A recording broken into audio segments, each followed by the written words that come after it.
want to welcome our last two speakers. The three of us are going to close it out. Welcome Bob Phillips, whose name has been invoked many times over these last couple of days. He's Executive Director, and in good ways, Bob, at the Center for Professionalism and Value in Healthcare at the American Board of Family Medicine Foundation, and one of the co-chairs of the NASM committee that produced the primary care report that we've been talking about for the last couple of days. So welcome.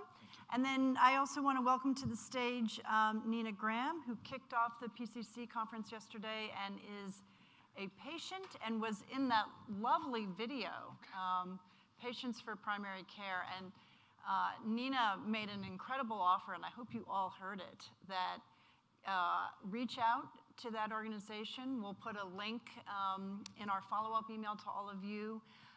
They are happy to have you use those patient voices in your work. And we hope to also attract more patients to this movement. So please take a seat, and I'm gonna ask Nina if she will reflect on the last couple of days. Okay, thank you. First, I want to thank you, Anne, for inviting me.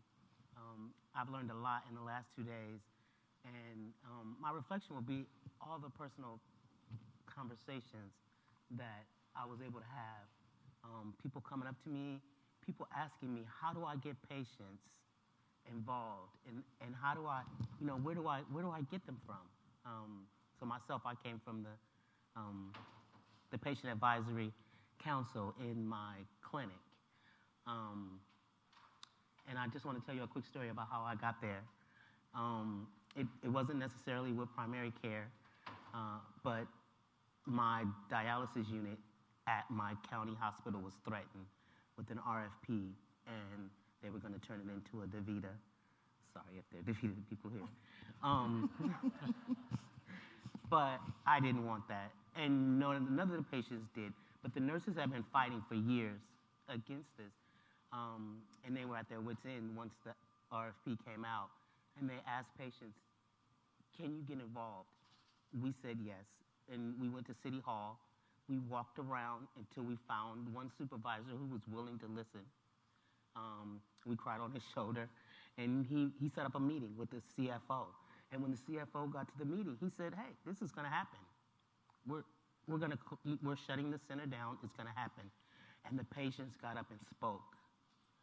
And he thought we were organized, but we weren't. We were just there. And he turned to me and he said, I want to have a meeting with you. He apologized right there in City Hall at that meeting.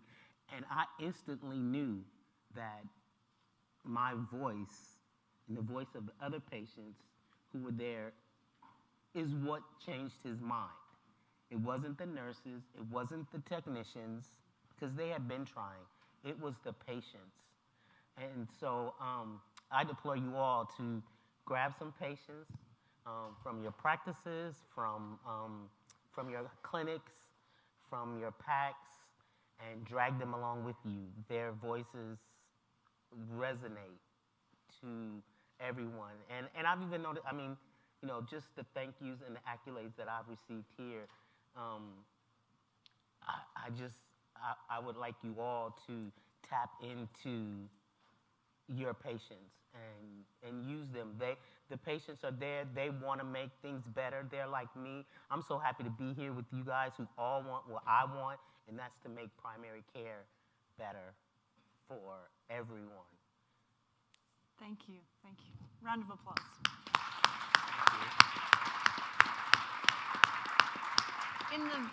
Nina told me that story, and I asked if she would share it, but one of the other things you told me is that had that clinic closed, it was going to move to an area which would have been very difficult for many of the dialysis patients to get to. Absolutely. And so they also would not be required to dialyze patients who were uninsured. And at the county hospital, so then those people would have been sent to the emergency room. And there would have been another burden on the hospital. And it didn't make sense. And I'll tell you one thing is I said, hey, dialysis makes money. why are you getting rid of dialysis? There's a lot of modalities here that don't bring in money. We know they make money. They built the Fresenius across the street. It hadn't opened yet. I said, we can make money. They thought about it.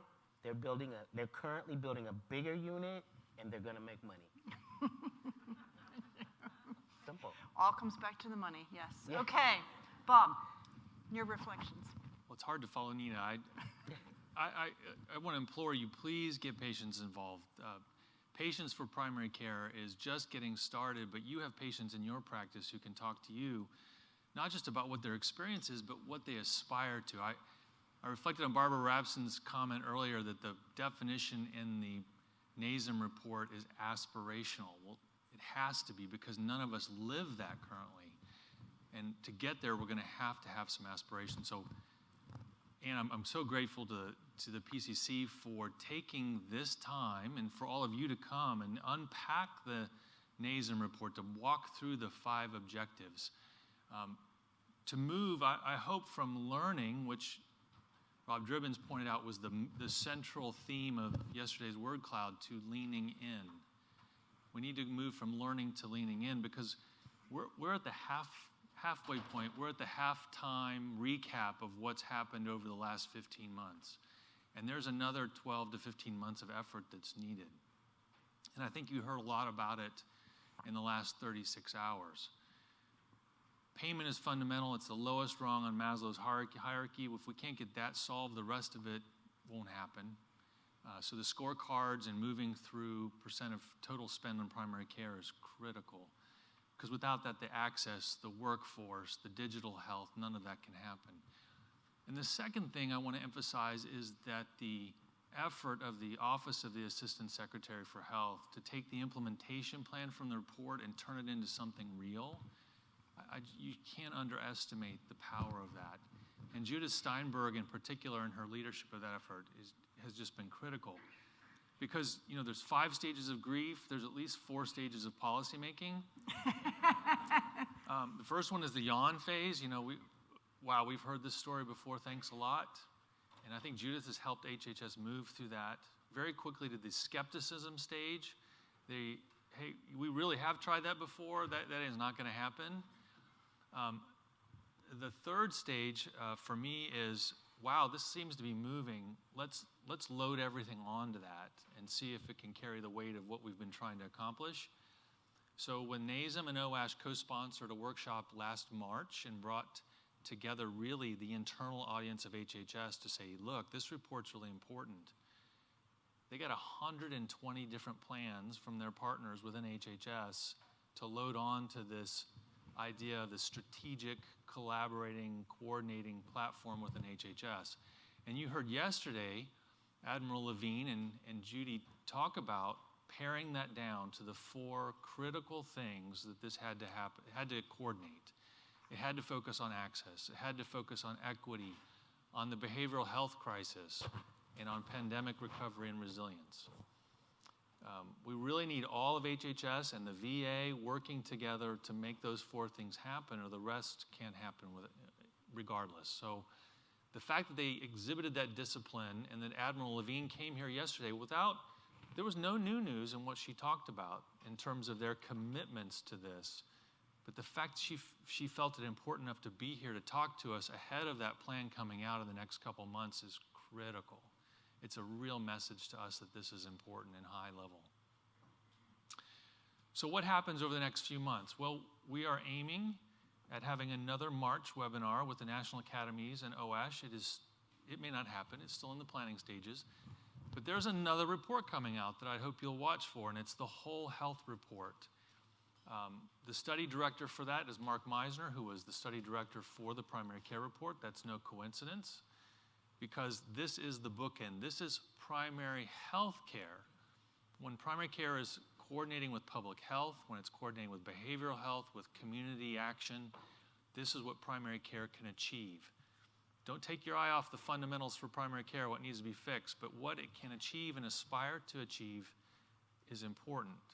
So we're hoping that webinar will re-galvanize this idea of what Judy said yesterday. This is not the initiative to strengthen primary care, it's the initiative to strengthen primary health care that OASH is aiming to achieve. So that we hope to happen by March. We hope that this coordinating function, whether it's called a Secretary's Council or something else, will happen. There's an international meeting that's going to happen in July that brings HHS to the world stage to talk about this new commitment to coordinating primary care strategies to address health needs, and to offer this as a model to the world. We want them on that stage to say, we're going to own this. This is really important. And to hear from the world what they've been doing over the last 4 years since the Declaration of Astana, and when health ministers across the world dedicated themselves to primary health care. And then we hope HHS and USAID will link arms on the second day and say, this is what we're going to do to help low and middle income countries realize primary health care because we feel this is so valuable. So that we're hoping that international meeting will actually help galvanize HHS around this idea.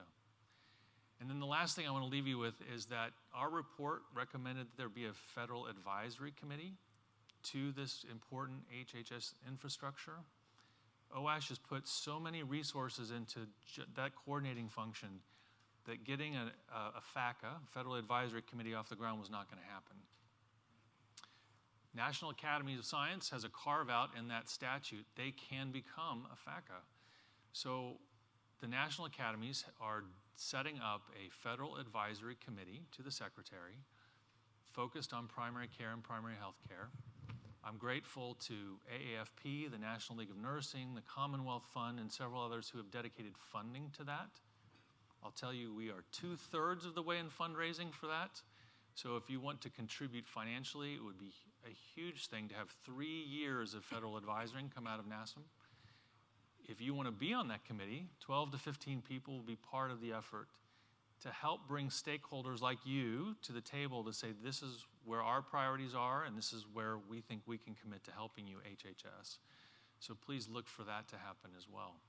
But again, Ann, thank you so much for this forum, and thank you all for coming and having this important conversation. Lean in. Yeah. Thank you. Thank you.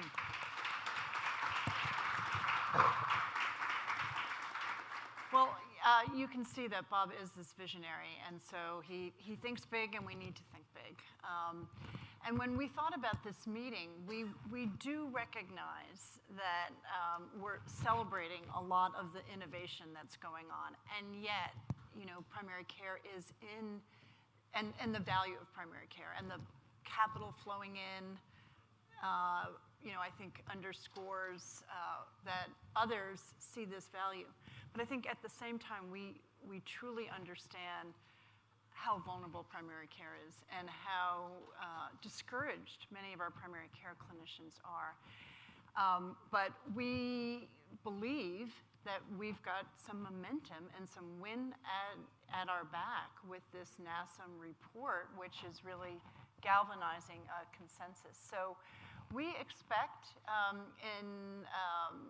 in 11 months to be back again at a conference in November, not December. December was never our choice. That was a hotel problem. Thank you all for coming right before Hanukkah and Christmas and everything else. I really appreciate that. But we'll be back in November. We'll be, again, looking at what we have been able to move over the last year. I hope that we're able to point to things that we've done in the payment realm, because unless we make those changes, it's very difficult to affect any other changes. And PCC is absolutely dedicated to that. I invited you earlier to join us, and I hope you take me up on that offer. I think we also are going to be looking at this HHS report and saying, okay, how as a community do we hold the federal government accountable? What about that dashboard they're putting out? Those are metrics to help us understand if their action plan is getting implemented and moving forward. So we've got some fabulous opportunities, I would say.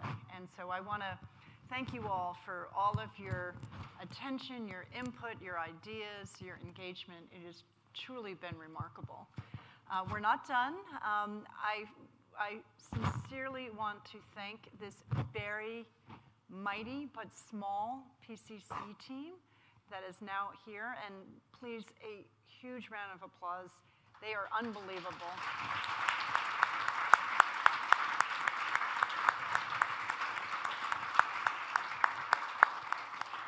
One of my one of my board members said, I literally don't know how you do this, given the size of your team. My back office is bigger than your team. But we are mighty, and the way we do it is by working with our members. You are the ones who move this agenda forward. You create this agenda, and you move our agenda forward. We are also very appreciative of our foundation funders, Arnold Ventures, California Healthcare Foundation, Commonwealth Fund, Samueli Foundation, and PCORI, because they, in addition to our membership dues, they help support our organization's work. Lunch, please. Join us for lunch. It's box lunches, so if you need to leave, you can, but we really encourage you to stay and have lunch with your colleagues as we're closing out here. For all PCC members, we will be having, and our lunch is being sponsored by the American Academy of Physician Associates, excuse me.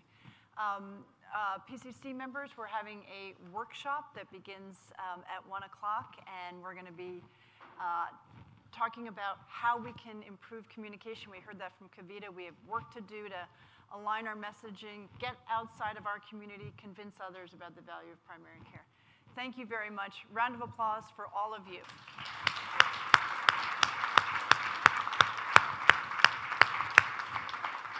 And last, I do want to thank the PCC board, the officers, Mark Del Monte, the chair, and all of the board for their incredible leadership.